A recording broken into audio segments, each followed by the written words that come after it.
അതിജീവിതയാകാൻ എന്ത് എളുപ്പമാണ് ഒന്ന് ആലോചിച്ച് നോക്കി. വെറുതെ ഒരു പരാതി കൊടുത്തിട്ടാ മതി, അതിജീവിതയാണ്. പിന്നെ ആ പെൺകുട്ടിയുടെ പേര് പറയാൻ പറ്റില്ല, പിന്നെ ആ കുട്ടിയുടെ പ്രൈവസി ലംഘിക്കാൻ പറ്റില്ല. ഈ മരണമൊഴി ഉണ്ടല്ലേ, മരണമൊഴിയും തെളിവല്ല. അങ്ങനെയൊന്നും പറഞ്ഞ് പെട്ടെന്ന് കേസെടുക്കാൻ പറ്റില്ല. അതായത് ഒരു പെണ്ണിന് വേണ്ടിയാണ് അവരവിടെ സംസാരിച്ചത്. എൻ്റെ മോനെ കൊന്നിട്ട് എൻ്റെ അടുത്ത് പറയണേ, അതെ മരിക്കാനുള്ളത് മരിച്ചവൻ തിരിച്ചു വരില്ല. ആ അഡ്വക്കേറ്റ് പറയണേ എൻ്റെ അടുത്ത്. കാരണം പെണ്ണ് മരിച്ചാലും ആണ് മരിച്ചാലും അവരെ സഹോദരങ്ങൾ കൊണ്ടാണ് വിഷമം വലുത് തന്നെയാണ്. അപ്പം ആണിനും കൂടെ എല്ലാവരും ഒരു മുൻഗണന കൊടുക്കണം. യഥാർത്ഥത്തിൽ അങ്ങനെ ആ പെൺകുട്ടിക്ക് നേരെ പരാതി കൊടുത്തുകൊണ്ട് ആ പെൺകുട്ടി തിരിച്ച് പരാതി കൊടുത്തപ്പോൾ അതിൽ ആക്ഷനുണ്ട്. ഇവരെന്ത് ചെയ്യാനാണ്? എൻ്റെ മോനെ കൊന്നിട്ട് അവള് വീണ്ടും ഫാമിലി കോർട്ടിൽ കേസ് ഫയൽ ചെയ്തു. സ്ത്രീകൾക്ക് മുൻഗണനയും പരിഗണനയും കൊടുക്കണം, സംശയം ഒന്നുമില്ല. പക്ഷേ പുരുഷനെ അവഗണനയും പുരുഷ വേട്ടയാണ് സ്ത്രീ വിമോചനം എന്ന് കരുതരുത്.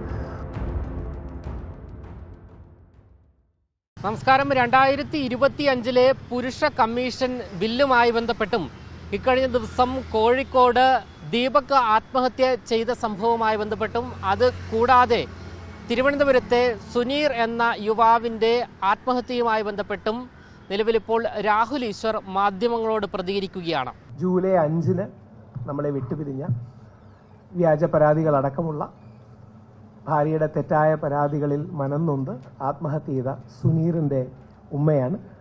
ഭീമ എന്നാണ് പേര്. സുബീന സഹോദരിയാണ്. നദീർ മൂത്ത സഹോദരിയുടെ ഭർത്താവ് നദീർ ഇവരാണ്.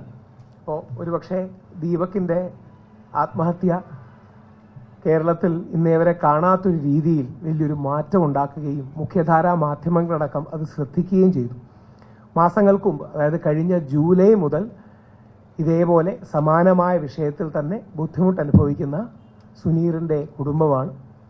സുനീർ 29 വയസ്സായിരുന്നു. 29 വയസ്സായിരുന്നു സുനീറിൻ്റെ പ്രായം. അതായത് ദീപകിൻ്റെ പ്രായം 41-42 സുനീറിൻ്റെ പ്രായം 29 വയസ്സാണ്. ഭാര്യയുടെ പരാതിയിലും മറ്റും മനംനൊന്ത് അദ്ദേഹം ആത്മഹത്യയിട്ട് ഞങ്ങൾ ഏകദേശം ഒരാഴ്ച DGPയുടെയും പോലീസ് ഓഫീസിലും കയറി ഇറങ്ങിയതിന് ശേഷമാണ് ഒരു പരാതി പോലും അവർ എടുക്കാൻ തയ്യാറായത്. അങ്ങനെ ആ പരാതി ആദ്യം പോലീസുകാരനോട് വളരെ നേരിട്ട് പറഞ്ഞു, നിങ്ങളൊരു അഡ്വക്കേറ്റ് അല്ലേ, നിങ്ങൾക്ക് അറിഞ്ഞുകൂടെ നമുക്ക് അങ്ങനെ പരാതികളൊന്നും എടുക്കാൻ കഴിയില്ല. രാമൻ സാറേ, സ്ത്രീ മരിക്കുന്നത് പോലെ സ്ത്രീ ആത്മഹത്യ ചെയ്യുന്ന പോലെ തന്നെയല്ലേ പുരുഷനും ആത്മഹത്യ ചെയ്യുന്നത്? അപ്പോൾ എന്തുമാത്രം അനീതിയാണ്. പക്ഷേ ഇപ്പോഴും അതിൻ്റെ ക്രൂരമായ തമാശ ഒരുപക്ഷെ ദീപകിൻ്റെ കേസിന് നാളെ സംഭവിക്കാൻ പോകുന്ന എന്താണെന്നുള്ളതിൻ്റെ വ്യക്തമായ ദൃഷ്ടാന്തമാണ് കഴിഞ്ഞ ഇത്രയും മാസങ്ങളിൽ ഇവരുടെ കേസിന് സംഭവിച്ചത്.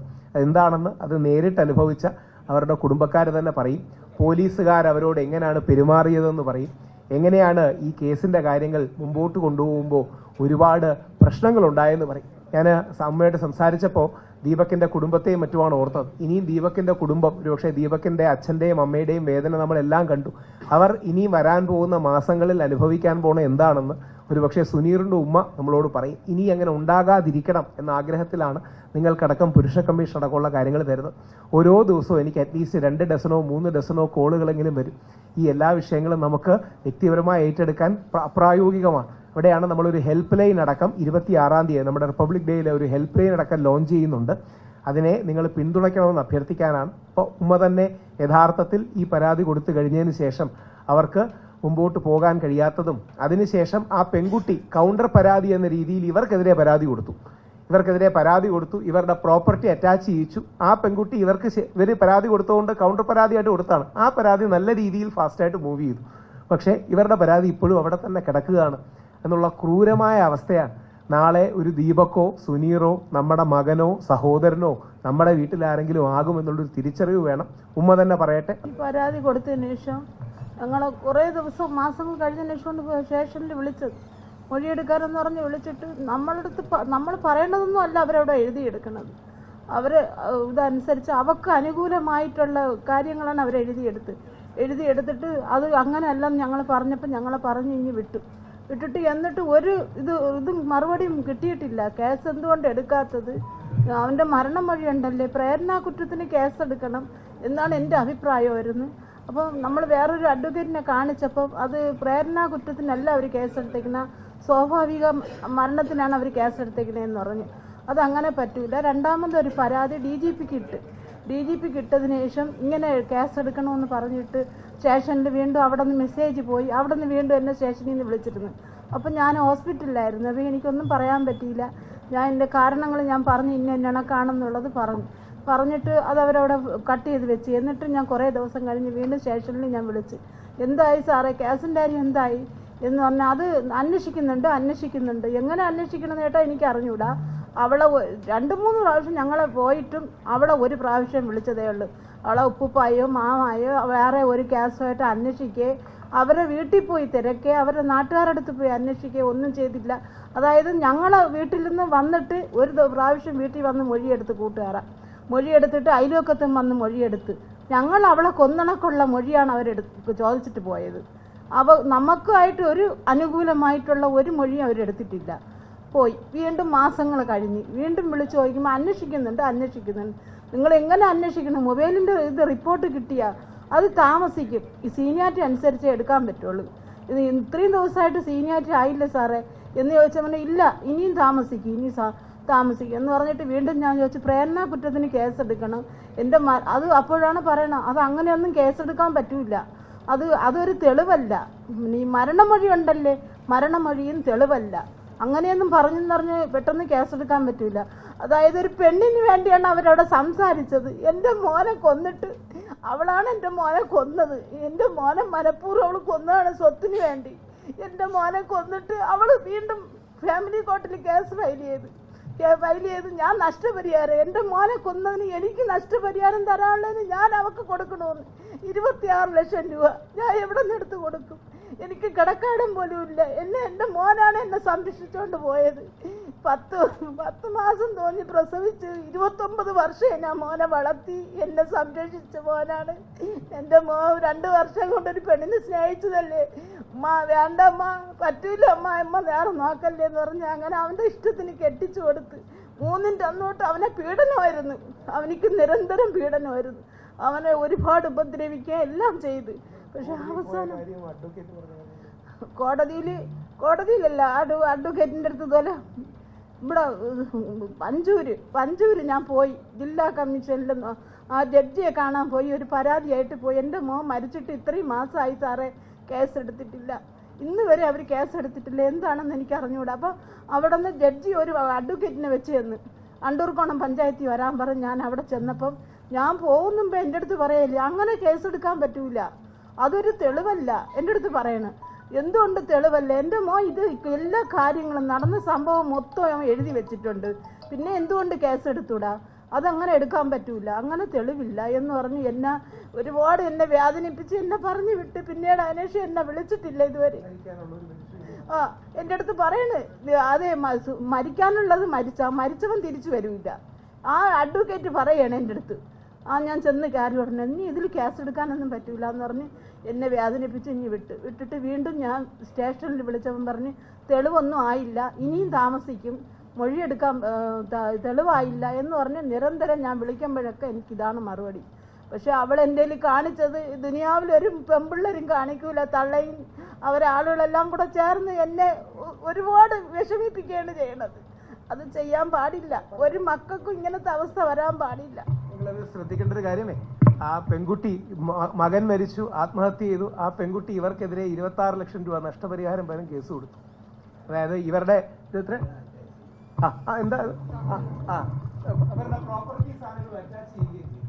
എന്റെ പ്രോപ്പർട്ടി അവൾ അറ്റാച്ച് ചെയ്ത് വെച്ചു. ഇന്ന് ഒരു പുരുഷനായതുകൊണ്ടായിരിക്കും ഇതെല്ലാവർക്കും ഇത്രയും ഇത് കൊടുക്കുന്നത്. സ്ത്രീയുടെ ഇതുകൊണ്ട് അവർ എന്തെല്ലാം ചെയ്യാൻ പറ്റുമോ അത് അത്രയും ഞങ്ങൾക്കാണ് നഷ്ടപ്പെട്ടത്, ഞങ്ങളുടെ സഹോദരന്.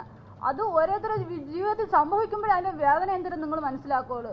കാരണം പെണ്ണ് മരിച്ചാലും ആണ് മരിച്ചാലും അവരെ സഹോദരങ്ങൾ കൊണ്ടാണ് വിഷമം വലുത് തന്നെയാണ്. അപ്പം ആണിനും കൂടെ എല്ലാവരും ഒരു മുൻഗണന കൊടുക്കണം. കാരണം ഇപ്പം ഞങ്ങളുടെ പേരിൽ 26 ലക്ഷം രൂപ നമ്മൾ നഷ്ടപരിഹാരം കൊടുക്കണം. എൻ്റെ സഹോദരൻ ഉണ്ടായിരുന്ന 2 വണ്ടി അറ്റാച്ച് ചെയ്ത് അതിന്റെ ബാക്കിൽ ഞങ്ങൾ കയറി ഇറങ്ങി കിടക്കണം. ആ വസ്തു അറ്റാച്ച് ചെയ്ത് ആ ഉമ്മാക്ക് വേണ്ടി ജീവിച്ച മോനാണ്. നിങ്ങൾ ആലോചിക്കും, 2 വർഷം പ്രണയിച്ചെന്ന് പറഞ്ഞ് കല്യാണം കഴിഞ്ഞ് 6 മാസമായി. 3 മാസം അവന്റെ കൂടെ ഉണ്ടായിരുന്നുള്ളൂ. അത് കഴിഞ്ഞ് ഒരു ചെറിയൊരു കാരണം കണ്ടെത്തി അവൾ ഞങ്ങളെ വീട്ടിൽ നിന്ന് പോയതാണ്. പോയതിന് ശേഷം എൻ്റെ സഹോദരനെ പോയി കൊടുക്കാനുള്ള കേസ് എല്ലാം കൊടുത്ത് വനിതാ കമ്മീഷനിൽ കൊടുത്ത്, പോലീസ് സ്റ്റേഷനിൽ കൊടുത്ത്, കോടതി ചെന്ന് കൊടുത്ത് എന്തെല്ലാം എൻ്റെ സഹോദരനെ മാനസികമായി അവരൊക്കെ പീഡിപ്പിച്ചെന്ന് വെച്ചാൽ ഞങ്ങൾക്ക് അറിഞ്ഞൂടാ. എല്ലാം തരണം ചെയ്ത് ആ രാത്രി അവനിക്ക് എന്ത് സംഭവിച്ചെന്ന് ഞങ്ങൾക്ക് അറിയണം. ആ രാത്രി അവളുമായുള്ള ചാറ്റിങ്ങിലാണ് അവൻ സൂയിസൈഡ് ചെയ്തത്. അവരുമായി ചാറ്റ് ചെയ്തതിന് തെളിവുണ്ട്. അതായത് ദീപകിന്റെ കേസ് പോലെ ദീപകിന് മരണമൊഴിയില്ല. ദീപകിന് രാത്രി ഇത് കാരണമാണ് സംഭവിച്ചെന്ന് മരണമൊഴിയില്ല. പക്ഷെ നമുക്കെല്ലാം അറിയാം അതുകൊണ്ടാണ്. അതുകൊണ്ട് നേരിട്ട് തെളിയിക്കാൻ കുറച്ച് വെല്ലുവിളികൾ ഉണ്ടാകും. സുനീറിന്റെ കേസിൽ അതേപോലല്ല. സുനീറിന്റെ മരണമൊഴിയുണ്ട്. സുനീറിന്റെ മൊബൈലിൽ സംസാരിച്ചതിന് തെളിവുണ്ട്. 2:45 എൻ്റെ ഓർമ്മയിൽ രാത്രി വരെ സംസാരിച്ചതിനുണ്ട്. പക്ഷേ പോലീസുകാരടക്കം ഇത് ചെയ്യുന്നില്ല. അപ്പോൾ അപ്പുറത്തെ പെൺകുട്ടി ഇവരുടെ നിന്ന് നഷ്ടപരിഹാരം കിട്ടാൻ വേണ്ടിയൊന്നുമല്ല, ഇവരെ ഒന്ന് പേടിപ്പിക്കാനും ഹരാസ് ചെയ്യാനും 26 ലക്ഷം രൂപ നഷ്ടപരിഹാരം ചോദിച്ച് ഇവർക്ക് കേസ് കൊടുത്തു. കേസ് കൊടുക്കുക മാത്രമല്ല, സ്ത്രീയാണ് കേസ് കൊടുത്തുകൊണ്ട് ഇവരുടെ പ്രോപ്പർട്ടി അറ്റാച്ച് ചെയ്തു, വണ്ടി അറ്റാച്ച് ചെയ്തു. നമ്മുടെ നാട്ടിൽ നടക്കുന്ന സംഭവങ്ങളാണ്. പലപ്പോഴും മാധ്യമങ്ങൾ ഇത് അറിയുന്നില്ലെന്നുള്ളതാണ്. യഥാർത്ഥത്തിൽ അങ്ങനെ ആ പെൺകുട്ടിക്ക് നേരെ പരാതി കൊടുത്തുകൊണ്ട് ആ പെൺകുട്ടി തിരിച്ച് പരാതി കൊടുത്തപ്പോൾ അതിൽ ആക്ഷനുണ്ട്. ഇവരെന്ത് ചെയ്യാനാ വേറെ എന്താ ചെയ്യണ്ടേ? ഇപ്പൊ 7 മാസമായി പോലീസ് സ്റ്റേഷൻ. ഞാൻ തന്നെ 3-4 പ്രാവശ്യം കൂടെ പോയി. ഞാനും മുകേഷും കൂടെ DGPയുടെ ഓഫീസിൽ പോയതിനു ശേഷം SP പോലീസുകാർ എടുക്കുന്നുണ്ട്. പക്ഷേ മുമ്പോട്ട് നീങ്ങുന്നില്ല. എന്നാൽ ആ പെൺകുട്ടി പരാതി കൊടുക്കുമ്പോൾ സ്പീഡിൽ നീങ്ങുന്നുണ്ട്. ഇതിന്റെ പ്രശ്നമേ ഒരാളുടെ ജീവിതവും അവരുടെ കുടുംബത്തിന്റെ ജീവിതവും എല്ലാം നിലയ്ക്കുകയാണ്. ദീപക്ക് നമ്മ പറയുന്നുണ്ടായിരുന്നു ഞങ്ങളോട് ഇരിക്കുന്ന ഒരു പരിപാടിയിൽ, മോൻ ഗ്യാസ് പറഞ്ഞിട്ടുണ്ട് ഇനി വരുമ്പോൾ ആര് മേടിക്കുമെന്ന്. എന്ത് ചെയ്യാനാണ്? ലാസ്റ്റ് DGP ഓഫീസിൽ വിളിച്ച് പോയി. അപ്പോൾ അവർ പറയണം അവൻ്റെ മൊബൈലിൽ റെക്കോർഡില്ല, തെളിവില്ല. പോലീസ് സ്റ്റേഷനിൽ പറയണ DSP ഓഫീസിൽ. ഞാൻ പറഞ്ഞു ഒന്നുമില്ല സാറേ, അവൻ മരണമൊഴി എഴുതി വെച്ചേക്കല്ലേ, അതുകൊണ്ടെങ്കിലും കേസ് എടുക്കാൻ പറ്റൂല. എന്നൊക്കെ അറിഞ്ഞുകൊണ്ട് ഞാൻ പറഞ്ഞു നഷ്ടപ്പെട്ടത് എനിക്കാണ്, എൻ്റെ പൊന്നു മോനാണ്. അവൻ ദുനിയാവിൽ ആർക്കും ഒരു തെറ്റും ചെയ്തവനല്ല. അവൻ വലിയോനിക്കും ചെറിയോനിക്കും എല്ലാം പ്രിയപ്പെട്ട മോനായിരുന്നു. അങ്ങനത്തെ ഒരു സ്വഭാവമുള്ള ഒരു മോന. എവള് മനഃപൂർവ്വം ഇവന്റെ കൂടെ പറ്റിപ്പിടിച്ചും കൊണ്ട് അവനെ കൊന്ന്, സ്വത്തിന് വേണ്ടി പണത്തിന് വേണ്ടി അവള് കൊന്നിട്ട് 3-ന്റെ അന്ന് അവള് കേസ് കൊടുത്തു. അവൾക്ക് സ്വർണ്ണം എടുത്ത് വെച്ചിരിക്കണമെന്ന് ഞാൻ സ്വർണത്തിന് കേസ് കൊടുത്തു. പിന്നെ അത് കഴിഞ്ഞിപ്പോൾ ഫാമിലി കോർട്ടിൽ കേസ് ഫയൽ ചെയ്തു. 26 ലക്ഷം രൂപ ഞാൻ കൊടുക്കണമെന്ന്. എൻ്റെ മോനെ കൊന്നിട്ട് ഞാൻ നഷ്ടപരിഹാരം കൊടുക്കാനുള്ള, എനിക്കല്ലേ അവള് നഷ്ടപരിഹാരം തരാനുള്ളത്. അവള് കോളേജിൽ പഠിക്കുന്നു, അവൾക്ക് ഒരു കുഴപ്പമില്ല. അവള് നല്ല ഹാപ്പി ആയിട്ട് അവള് കോളേജിൽ പോയി പഠിക്കണം. ഇങ്ങനെയൊക്കെ നടക്കും. എനിക്ക് കാണുമ്പോൾ ഞാൻ എങ്ങനെ സഹിക്കും? ഞാനൊരു തള്ളയല്ലേ പെറ്റ. അത് പറയുന്നതിന്റെ റീസൺ എന്താ അറിയാം? എനിക്ക് 2 ആമക്കളാണുള്ളത്. നാളെ അവർക്കോ നമ്മുടെ സഹോദരങ്ങൾക്കോ അങ്ങനെ ഒരു അവസ്ഥ വന്നാൽ എന്ത് പറ്റുമോ നിങ്ങൾ ആലോചിച്ചിട്ടുണ്ടോ? പലപ്പോഴും അങ്ങനെ ആണിന്റെ വേദനയും പ്രശ്നം പറയുമ്പോൾ ആൾക്കാർ കളിയാക്കുകയും ഇവരെല്ലാം പീഡകന്മാർക്ക് വേണ്ടി എന്ന് പറയാറുണ്ട്. നാളെ നിങ്ങളുടെ കുട്ടികളോ മറ്റോ +2-ൽ പഠിക്കുകയാണ്. അങ്ങനെ +2 പഠിക്കുമ്പോൾ അവർക്കൊരു അഫെയറോ ഇഷ്ടമുണ്ടായി, മറ്റേ പെൺകുട്ടിയുടെ വീട്ടുകാർക്ക് ഇഷ്ടമല്ല, അങ്ങനെ ഒരു പോക്സോ കൊണ്ട് കൊടുത്തു. അങ്ങനെ 20 വർഷം കെട്ടിക്കിടക്കുന്ന ആൾക്കാർ നമ്മുടെ ജയിലിലുണ്ട്. ഞാൻ ജയിലിൽ കിടന്നപ്പോൾ നേരിട്ട് കണ്ടതാണ്. അതായത് +1-ലും +2-ലും പഠിക്കുന്നു, 2 കുട്ടികൾക്കും പരസ്പരം ഇഷ്ടമാണ്, അവർക്ക് കുറച്ച് ഇൻറ്റിമേറ്റ് മൊമെന്റ്സ് ഉണ്ടായിട്ടുണ്ട്. അപ്പോൾ ആ പെൺകുട്ടിയുടെ അച്ഛനും അമ്മയ്ക്ക് ഇഷ്ടപ്പെട്ടില്ല. പെൺകുട്ടിയുടെ അച്ഛനും അമ്മയും കൊണ്ട് പോലീസ് കേസ് കൊടുത്തു. പയ്യന് 20 വർഷം കോടതി അടിച്ചു കൊടുത്തു. 20 വർഷം, അതായത് ഒരുത്തനെ കൊന്നാ കിട്ടുന്നതിനെക്കാട്ട് കൂടുതൽ വർഷം. എന്തിനാണ്? +1-ലും +2-ലും പരസ്പരം അഫെയറും ഇഷ്ടമുള്ള കുട്ടികളുണ്ടായിരുന്നു. വേറെ നൗഫലിന്റെ കേസ് അറിയേണ്ടതാണ്. ഞാൻ നൗഫലിനോട് ചോദിച്ചു, മോനെ പെണ്ണ് എത്ര വയസ്സുണ്ടായിരുന്നു? അവന് 19 വയസ്സ്, പെണ്ണിന് 17 വയസ്സ്. ഞാൻ പറഞ്ഞില്ല മോശമല്ലേ നീ ചെയ്തു? ചേട്ടാ എൻ്റെ ഭാര്യയാണ് ചേട്ടാ, ഞങ്ങളുടെ വീട്ടുകാരെല്ലാം ഉറപ്പിച്ച് കല്യാണവും നിക്കാഹും എല്ലാം ആയതാണ്. ഈ പെൺകുട്ടി സ്കൂളിൽ കൗൺസിലിങ്ങിന്റെ സമയത്ത് കൗൺസിലർ ചോദിച്ചതിന്റെ ഭാഗമായിട്ട് പറഞ്ഞു ഞങ്ങൾ തമ്മിൽ കുറച്ച് ഇൻറ്റിമേറ്റ് മൊമെന്റ്സ് ഉണ്ടായിട്ടുണ്ട്. ആ കൗൺസിലർ റിപ്പോർട്ട് ചെയ്തു. പയ്യന് 20 വർഷം പോക്സോ അടിച്ചു കൊടുത്തു. ഇപ്പോൾ 1,65,000 70,000 രൂപ ജാമ്യം കെട്ടിവെച്ചാൽ ഇവന് ജാമ്യം കിട്ടുമെന്ന് പറഞ്ഞിട്ടുണ്ട്. ഞാൻ പറഞ്ഞു മോനെ വീട്ടിൽ നിന്ന് ആരെങ്കിലും വരാറുണ്ടോ? വേണ്ട. സ്ഥിരം ഭാര്യ കാണാൻ വരാറുണ്ട്. ഭാര്യയും ഭാര്യയുടെ അച്ഛനും അല്ലെങ്കിൽ അമ്മ അച്ഛനും കാണാൻ വരാറുണ്ട്. പയ്യന്റെ വീട്ടുകാർക്ക് പ്രശ്നമില്ല, പെണ്ണിന്റെ വീട്ടുകാർക്ക് പ്രശ്നമില്ല. പിന്നെ ആർക്കാണ് പ്രശ്നം? പയ്യന്റെ വീട്ടുകാർ ഇവരും തമ്മിൽ കല്യാണം ഉറപ്പിക്കുകയും നിക്കാഹുകയും ചെയ്തു. അവർക്ക് കുറച്ച് ഇൻറ്റിമേറ്റ് മൊമെന്റ്സ് ഉണ്ടായിട്ടുണ്ട്. പക്ഷേ അതിന് 20 വർഷം പോക്സോ അടിച്ചു കൊടുത്തിരിക്കുകയാണ്. വേറെ ശ്രീകാന്ത് നമ്പൂതിരി എന്ന് പറഞ്ഞൊരു പയ്യൻ കിടപ്പുണ്ട്. അവൻ ഇതേപോലെ പെണ്ണിനെ ഒരു പെൺകുട്ടിയെ ഇഷ്ടമായിരുന്നു. ആ പെൺകുട്ടിയുടെ പ്രായം കഴിഞ്ഞതാണ്, അതായത് പ്രായമൊക്കെ നോർമലാണ്. വീട്ടുകാർക്ക് ഇവനെ കൊടുക്കണമെന്ന് ആഗ്രഹമുണ്ട്. പെൺ വീട്ടുകാർക്ക് ഇവനെ എങ്ങനെങ്കിലും അവോയ്ഡ് ചെയ്യണം. കൊണ്ട് പോക്സോ കൊണ്ട് കൊടുത്തു. പെണ്ണിനെ കൊണ്ട് മൊഴി കൊടുപ്പിച്ചു ചെയ്തു. അല്ലെങ്കിൽ പെൺകുട്ടിയുടെ അമ്മ അവളെ വിളിച്ച് ഇമോഷണലി ബ്ലാക്ക്മെയിൽ ചെയ്തു, ഞാൻ ആത്മഹത്യ ചെയ്യും നീ അവനെതിരെ പരാതി കൊടുത്തില്ലെങ്കിൽ. പെൺകുട്ടി അവിടെ ഇവിടെയും തൊടാത്തൊരു മൊഴി കൊടുത്തു. അവന് 20 വർഷം കിട്ടി. നാളെ അങ്ങനെ 20 വർഷം നമുക്ക് പറയുമ്പോഴാണ് നമ്മുടെ കണ്ണിന്റെ മുമ്പിൽ ഇരുട്ട് കയറുന്ന മനസ്സിലാവുന്നത്. ആർക്ക് വേണ്ടിയാണ് ഈ നിയമങ്ങൾ? 20 വർഷം ഒരുത്തനെ ജയിലിലിടാൻ എന്ത് ബേസിലാണ് നിയമങ്ങൾ? വളരെ ഈസി അല്ലേ? കുട്ടികൾ ജയേന്ദ്രന്റെ കേസ് ഇപ്പൊ എല്ലാവർക്കും ആണ്. ആദ്യമൊക്കെ ഞാൻ പറയുമ്പോൾ എല്ലാവരും നമ്മളെ കളിയാക്കുമായിരുന്നു. കുട്ടികൾ ജയേന്ദ്രന് 6.5 മാസം ഒളിവിൽ കഴിഞ്ഞു. 6.5 മാസം ഒളിവിൽ കഴിഞ്ഞു. 2-3 പ്രമുഖ സിനിമകൾ പുള്ളിയുടെ നിന്ന് പോയി. 13 ലക്ഷം രൂപ പുള്ളിയുടെയും ചെലവായി. കുട്ടികൾചന്ദ്രന് സെറീന എന്നൊരു ഭാര്യ പോരാടാനുള്ളതുകൊണ്ട് മാത്രമാണ് അയാൾ ജീവിച്ചിരിക്കുന്നത്. കുട്ടികൾചന്ദ്രൻ കോഴിക്കോട് നമ്മുടെ പ്രസ് മീറ്റ് വന്ന് പറഞ്ഞു ഇതൊക്കെ ആത്മഹത്യ നിന്നാണ്. എന്ത് ചെയ്യാനാണ്? എന്ത് ചെയ്യും? ഈ നിയമങ്ങൾ ഇങ്ങനെ നിൽക്കുകയാണെങ്കിൽ എന്ത് ചെയ്യും? പെൺകുട്ടി മൊഴി വന്നു കൊടുത്തു, പെൺകുട്ടി പരാതിക്കാരിയാണെന്ന് പറഞ്ഞു, മതി, ആസാനമായി. എവിടെ ചെന്നാണ് ഈ രാജ്യത്ത് ആണുങ്ങൾക്ക് ജീവിക്കാനുള്ള ഒരു സ്പേസ് ഉണ്ടാവണ്ടേ? ഷിംജിതയുടെ കാര്യം പറഞ്ഞു. ഷിംജിത 7 ആംഗിളുകളിൽ വീഡിയോ എടുത്തു. പോലീസിന്റെ റിമാൻഡ് റിപ്പോർട്ടാണ്, ഒന്ന് ആലോചിച്ച് നോക്കണം. ഷിംജിത 7 ആംഗിളുകളിൽ 7 വീഡിയോ എടുത്തു, അതായത് ദീപക്കിനെതിരെ, അതായത് മാക്സിമം കോണ്ടന്റ് ഉണ്ടാക്കുകയാണ്. 7 വീഡിയോ. ഒരിക്കൽ പോലും കണ്ടക്ടറോട് മറുപടി പറയുന്നില്ല, അല്ലെങ്കിൽ കണ്ടക്ടറോട് പറയുന്നില്ല, പരാതി പറയുന്നില്ല, പരമാവധി വീഡിയോ എടുത്ത് ഉപയോഗിക്കുകയാണ്. ഇന്ന് മുകേഷും കൂടെ കേൾക്കാനറിയാം, മുകേഷോട് പറയാൻ വിട്ടുപോയി. രാവിലെ റോട്ടറി ക്ലബിൻ്റെ ഒരാൾ വിളിച്ചത് എന്നോട് പറഞ്ഞു നിങ്ങൾ ചെയ്യുന്നതെല്ലാം നല്ല കാര്യമാണ്, പക്ഷേ മുകേഷ് പുള്ളി കൂടെ വേണ്ട കേട്ടോ. ഞാൻ പറഞ്ഞു മുകേഷിന് എന്ത് പറ്റി? മുകേഷ് മറ്റേ പോക്സോയിലൊക്കെ പെട്ട ആളല്ലേ? ഞാൻ പറഞ്ഞു സാറേ അതിൻ്റെ ഡീറ്റെയിൽ അറിയാമെന്ന് ചോദിച്ചാൽ ഞാൻ പുള്ളിയെ വിളിച്ച് പറഞ്ഞ് വാർത്തകളൊക്കെ അയച്ചു കൊടുത്തു. അതായത് മുകേഷ് ഒരു വ്യാജ പോക്സോയിൽ പെട്ടു. കേരള നിയമചരിത്രത്തിൽ ആദ്യമായി കോടതി അടക്കം പോലീസ് അടക്കം ഇടപെട്ട് ആ പോക്സോ കേസ് എടുത്തു കളഞ്ഞു, റദ്ദാക്കി. പക്ഷേ നിങ്ങൾ മാധ്യമങ്ങളിൽ മുകേഷ് നായർ പോക്സോ കേസിൽ പ്രതിയാണെന്ന് അല്ലെങ്കിൽ ആരോപണം വരുമ്പം ഫ്രണ്ട് പേജ് കൊടുക്കും, തിരിച്ചാണെങ്കിൽ വാർത്ത പോലും കൊടുക്കില്ല. ഇവിടെയാണ് അതിൻ്റെ പ്രശ്നം. ഒരു ഫെയർനെസ്സും ബാലൻസും വേണ്ടേ? നാളെ ഇത് എനിക്കെതിരെയോ നിങ്ങൾക്കെതിരെയോ ആർക്കെതിരെയോ ഒന്നുകൂടെ? ഇനി ഇവരുടെ കേസിന്റെ സീരിയസ്നെസ്സും ഇവർക്കെതിരെ ആ പെൺകുട്ടി പരാതി കൊടുത്തു, ഒന്നുമില്ല, അഡ്വക്കേറ്റ് പറഞ്ഞതാണ് തിരിച്ചൊരു കാര്യം ചെയ്യും, പരാതി കൊടുത്തേക്ക്, നമുക്ക് ഭാവിയിൽ എപ്പോഴെങ്കിലും ബാലൻസ് ചെയ്തോ കോംപ്രമൈസ് ചെയ്തോ ഇല്ലാതാക്കാം. 26 ലക്ഷം രൂപ ഇവർ കൊടുക്കണം. ഇവരുടെ പ്രോപ്പർട്ടി അറ്റാച്ച് ചെയ്തു, ഇവരുടെ വണ്ടി അറ്റാച്ച് ചെയ്തു. ആരാ പോയത്? ആ പെൺകുട്ടിയും പയ്യനും തമ്മിൽ പ്രശ്നമുണ്ടായി. ഈ പെൺകുട്ടിയുടെ കള്ളപ്പരാതിയും സമ്മർദ്ദവും മൂലം ആ പയ്യൻ ആത്മഹത്യ ചെയ്തു. ഈ ഉമ്മ 26 ലക്ഷം രൂപ നഷ്ടപരിഹാരം ആ പെൺകുട്ടിക്ക് അങ്ങോട്ട് കൊടുക്കണമെന്ന് പറഞ്ഞു. അത് ചുമ്മാ ഒരു ആക്ഷൻ മാത്രമല്ല, കോടതിയിൽ പോകുമ്പോൾ വേറെ ഒന്നും നോക്കില്ല, സാധനങ്ങളൊക്കെ വെച്ച് ആക്ഷൻ എടുക്കും. കാര്യം പെണ്ണിന്റെ പരാതിയാണ്, അപ്പം തന്നെ കോടതി ആക്ഷൻ എടുക്കും. ആക്ഷൻ എടുത്ത് എന്ത് ചെയ്തു? അറ്റാച്ച് ചെയ്തു, പ്രോപ്പർട്ടി അറ്റാച്ച് ചെയ്തു, വണ്ടി അറ്റാച്ച് ചെയ്തു. ഈ നാട്ടിൽ ആണുങ്ങൾക്ക് ജീവിക്കാനുള്ള അവസരം ഉണ്ടാകണ്ടേ? മറ്റന്നാൾ 27-ാം തീയതി, അതായത് റിപ്പബ്ലിക് ഡേ അടുത്ത ദിവസം എൻ്റെ കേസ് വരികയാണ്. എന്താ അറിയാവും? അതിജീവിതയെ ഭയങ്കരമായിട്ട് ഇന്റിമിഡേറ്റ് ചെയ്തു. അതുകൊണ്ട് അതിജീവിതയ്ക്ക് മാനസിക സമ്മർദ്ദം ഉണ്ടായി. അതുകൊണ്ട് എൻ്റെ ജാമ്യം റദ്ദാക്കണമെന്ന് പറഞ്ഞ് കേരള പോലീസ് പോയിരിക്കുകയാണ്. എന്താ ആരോപണം എന്നറിയാമോ? ഈ പെൺകുട്ടിയെ വ്യാജ അതിജീവിത എന്ന് പറഞ്ഞു. എന്താ കേസെന്നറിയാമോ? കോടതി വിധി, അതായത് രാഹുൽ മാങ്കൂട്ടലിന്റെ കേസിലെ കോടതി വിധിയുടെ അടിസ്ഥാനത്തിൽ റേപ്പ് അലിഗേഷൻ നിലനിൽക്കില്ല, പീഡനാരോപണം നിലനിൽക്കില്ല എന്ന് കോടതി പറഞ്ഞ കാര്യം പറഞ്ഞിട്ട് ഞാൻ പറഞ്ഞു, അതിജീവിത എന്ന വാക്ക് വളരെ സേക്രഡായ വാക്കാണ്, പരിശുദ്ധവും പവിത്രവുമായ വാക്കാണ്. ജീവിതത്തിൽ തിരിച്ചടികൾ നേരിട്ട പെൺകുട്ടികൾ അതിനെ അതിജീവിച്ച് മുമ്പോട്ട് വരുന്നതാണ്. ആ വാക്ക് ദുരുപയോഗം ചെയ്യരുത്, ആ വാക്ക് മിസ്യൂസ് ചെയ്യരുത്. കാര്യം കോടതി വിധിയിൽ തന്നെ, ഇത് രാഹുൽ ഈശ്വറിന്റെ അഭിപ്രായമല്ല, കോടതിയുടെ ഒബ്സർവേഷൻ ഒന്നുമല്ല, കോടതി വിധിയിൽ എഴുതി വെച്ചിരിക്കുന്ന കാര്യമാണ്. കൃത്യമായിട്ട് പേജ് നമ്പർ കൂടെ പറയാം. കോടതി വിധിയിൽ എക്സ്പ്ലിസിറ്റ്ലി എഴുതി വെച്ചിരിക്കുന്ന കോടതിയുടെ വിധിയിൽ പറയുന്നുണ്ട്, ഈ പെൺകുട്ടി ഉന്നയിച്ച പീഡന ആരോപണം നിലനിൽക്കില്ല. ആ പീഡന ആരോപണം നിലനിൽക്കില്ല എന്ന് പറഞ്ഞത് പെൺകുട്ടിക്ക് ഭയങ്കര സമ്മർദ്ദമായി പോയി.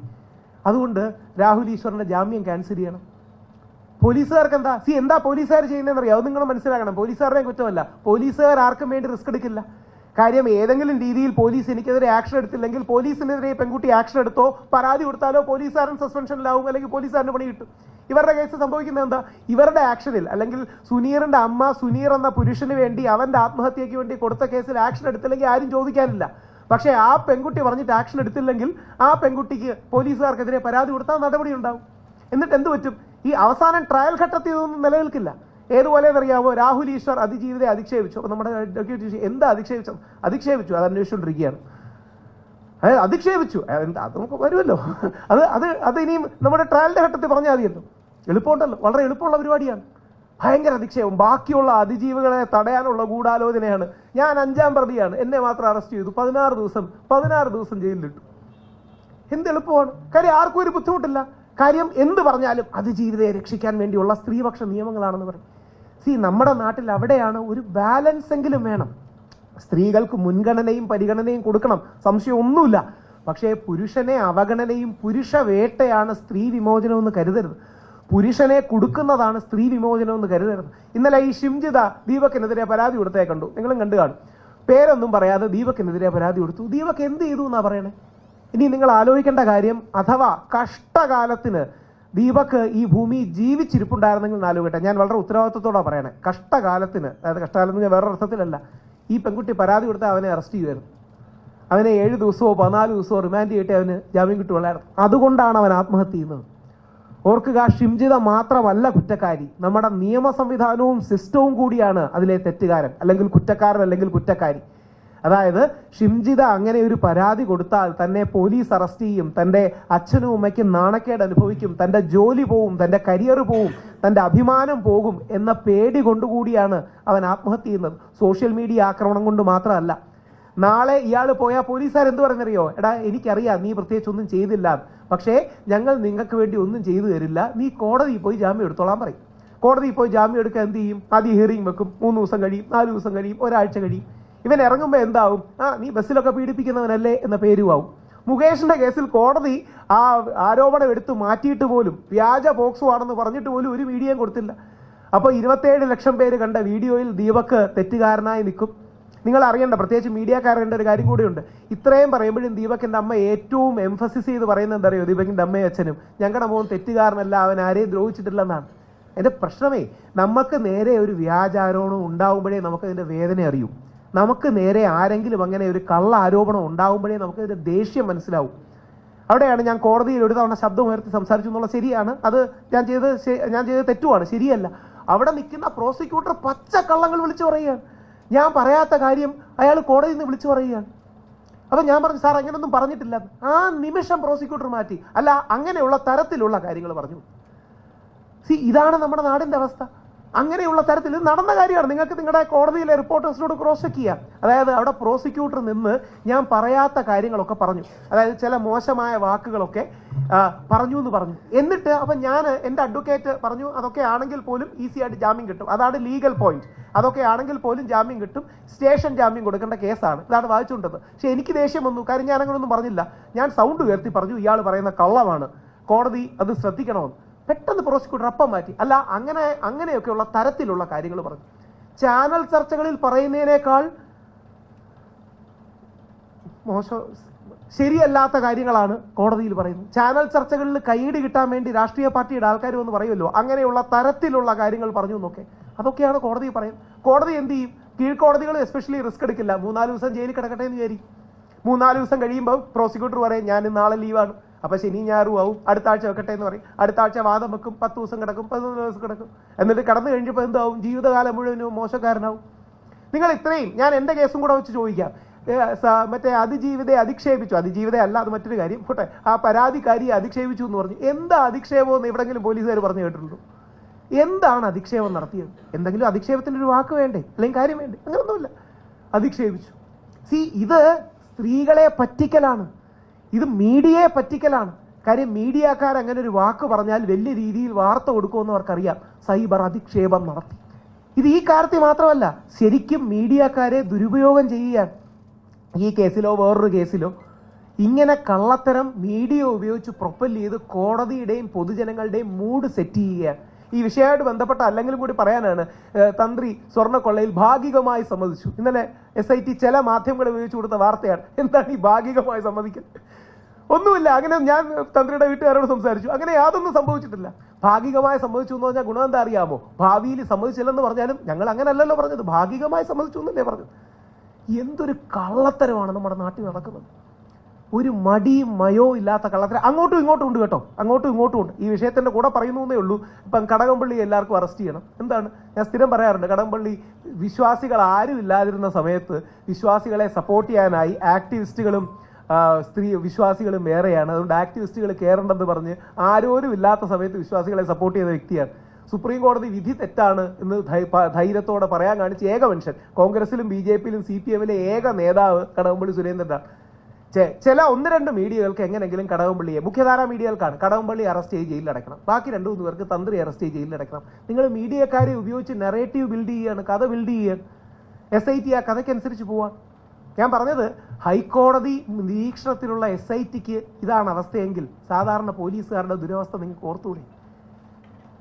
അതായത് SIT പോലെ ഉന്നതമായൊരു പോലീസ് സംഘം കോടതിയുടെ മോണിറ്ററിംഗ് ഇരിക്കുമ്പോൾ ഈ കള്ളത്തരമാണ് ചെയ്യുന്നതെങ്കിൽ സാധാരണ പോലീസുകാർ ചെയ്യുന്ന കള്ളത്തരത്തിൻ്റെ എക്സ്റ്റെൻഡ് എന്താണെന്ന് നിങ്ങൾക്ക് ചിന്തിക്കാൻ പറ്റും.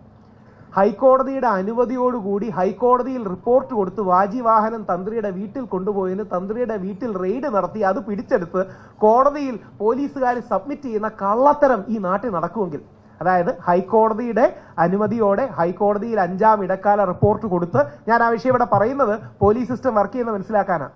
ഹൈക്കോടതിയുടെ അനുമതിയോടുകൂടി അഡ്വക്കേറ്റ് കമ്മീഷൻ റിപ്പോർട്ട് എടുത്ത് തന്ത്രിക്ക് വാജിവാഹനം കൊടുത്തു വിട്ടതിൽ കള്ളത്തരം കാണിച്ച് തന്ത്രിയുടെ വീട്ടിൽ നിന്ന് റെയ്ഡ് നടത്തി പിടിച്ചു എന്ന് ഭാവിച്ച് കോടതിയിൽ റിക്കവർ ചെയ്യുന്ന SIT ടീം ആ റേഞ്ചിൽ കള്ളത്തരം കാണിക്കുമെങ്കിൽ ഈ പാവപ്പെട്ടവരുടെ കാര്യത്തിൽ കാണിക്കുന്ന കള്ളത്തരങ്ങൾക്ക് കയ്യും കണക്കും ഉണ്ടാവും.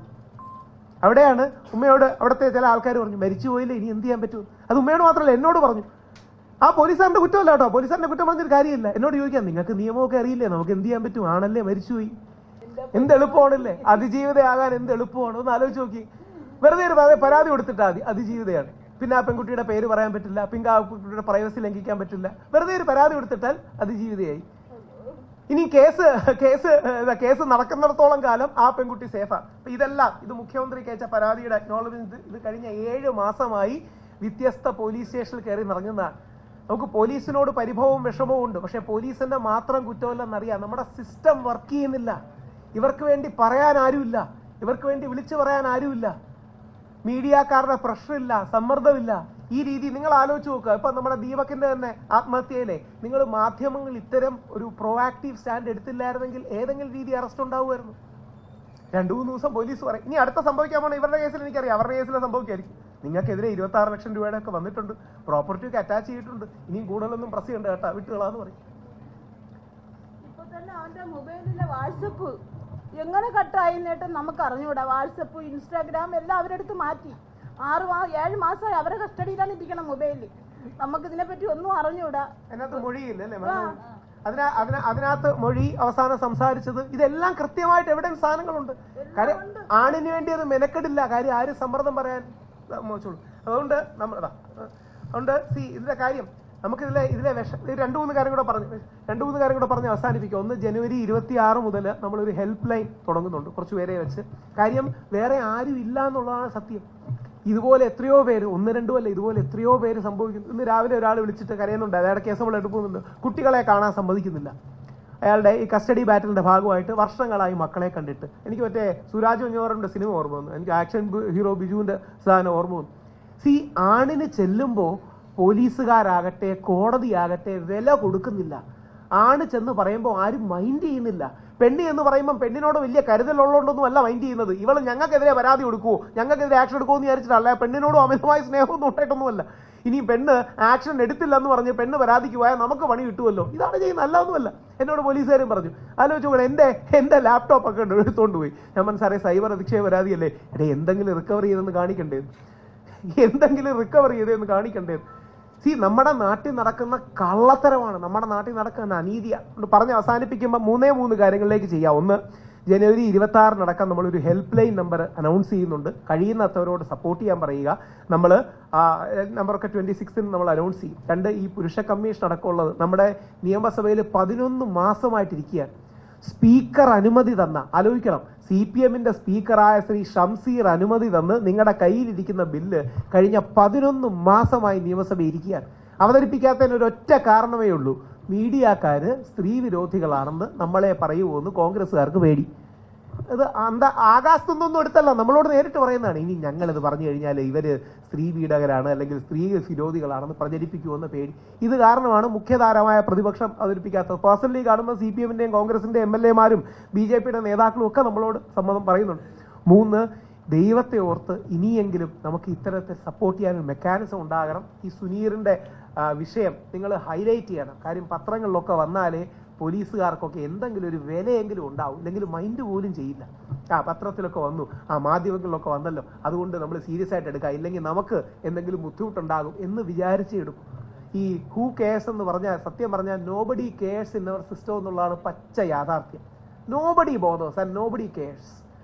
തങ്ങൾക്ക് എതിരെ എന്തെങ്കിലും പരാതിയോ പ്രശ്നമോ ഉണ്ടാവുമെന്ന് പോലീസ് വിചാരിച്ച് എന്തെങ്കിലും ചെയ്യുന്നതല്ലാതെ നമ്മുടെ സിസ്റ്റത്തിൽ ഒരുത്തനെക്കുറിച്ചും നീതിയെക്കുറിച്ചും സത്യത്തെക്കുറിച്ചും നോബഡി കെയർസ്.